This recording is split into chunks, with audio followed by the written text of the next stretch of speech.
Compréhension orale. Écoutez la vidéo et soulignez la bonne réponse.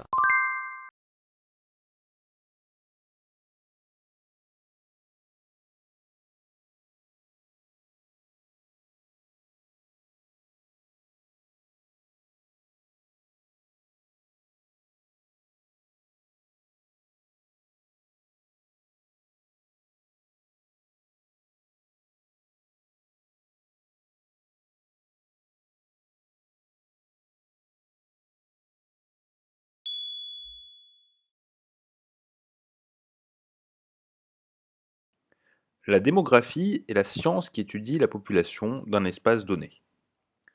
La croissance démographique est donc la mesure de la variation d'une population d'un espace donné sur une période donnée. Concrètement, il s'agit de voir si la population d'un territoire augmente ou bien diminue et les raisons derrière cela. De 1 milliard d'habitants en 1800, le monde est aujourd'hui peuplé de 7,8 milliards d'habitants. Et ce chiffre devrait continuer d'augmenter d'ici 2050 pour atteindre les 10 milliards d'êtres humains sur Terre. Le monde connaît donc une croissance démographique positive et rapide. Mais l'augmentation de la population mondiale n'est pas sans conséquences, car elle implique une augmentation des besoins. Des besoins en eau, en nourriture, en énergie, en logement, en services de santé, en éducation, etc. Elle est très forte en Afrique. La légende nous indique ainsi que la population y a augmenté de 2 à 3% lors de l'année 2015. C'est une augmentation importante.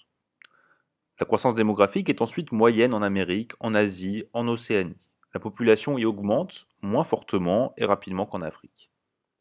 Enfin, en Europe, elle est faible, voire nulle, c'est-à-dire que la population augmente peu. La croissance démographique peut même y être négative, comme en Russie ou jusqu'à récemment en Allemagne.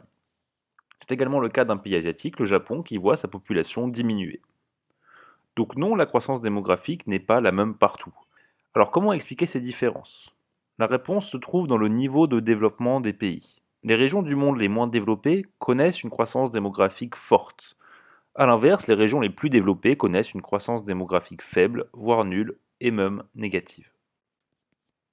L'augmentation de la population mondiale va entraîner une augmentation des besoins nécessaires pour satisfaire les populations. Répondre à ces besoins va représenter un défi pour de nombreux pays, n'étant pas suffisamment riches ou développés.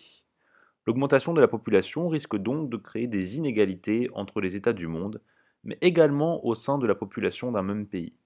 De plus, l'augmentation des besoins va exercer une pression de plus en plus importante sur l'environnement pour se procurer les ressources nécessaires pour satisfaire les besoins des hommes, que ce soit l'eau, l'énergie ou les surfaces agricoles.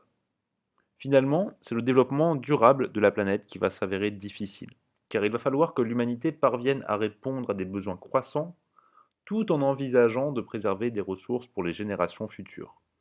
Mais il ne faut pas pour autant être pessimiste.